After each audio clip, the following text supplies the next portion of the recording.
ఎన్టీఆర్ జిల్లా పెనుగంచిప్రోలు మండలం ప్రజలకు అండగా ఉండాల్సిన ప్రభుత్వం గుదిబండగా మారింది. టీడీపీ ఎమ్మెల్యే అభ్యర్థి శ్రీరామ్ రాజగోపాల్ జగ్గేపేట నియోజకవర్గంలో సైకిల్కి స్పీడ్ పెరిగిందా? జగ్గేపేట రిపోర్టర్.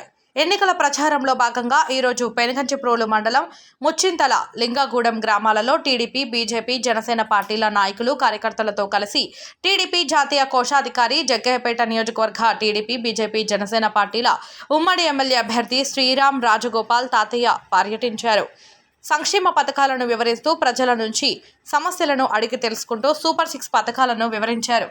ఆడబిడ్డల్ని మహాశక్తిగా రూపొందించేందుకు మహాశక్తి పథకం ద్వారా ఏడాదికి ఉచితంగా 3 గ్యాస్ సిలిండర్లు, మహిళలకు ఆర్టీసీ బస్సుల్లో ఉచిత ప్రయాణ సౌకర్యం, 18 నుంచి 59 ఏళ్ల మహిళలకు నెలకు 1500 రూపాయలు, ఇంట్లో ఎంతమంది చదువుకునే పిల్లలుంటే అందరికీ తల్లికి వందనం పథకం ద్వారా ఏడాదికి 15,000 రూపాయలు, యువగళం ద్వారా యువతకు నెలకు 3,000 రూపాయలు, నిరుద్యోగ భృతి మరియు 20 లక్షల ఉద్యోగాల భర్తీ, రైతులకు ఏడాదికి 20,000 రూపాయలు, బీసీల రక్షణకు ప్రత్యేక చట్టం, కుళాయి ద్వారా ప్రతి ఇంటికి మంచినీరు, పూర్ టు రిచ్తో పేదల్ని ధనికులుగా చేసేందుకు చంద్రబాబు తీసుకువచ్చిన మేనిఫెస్టో గురించి ప్రజలకు వివరించారు.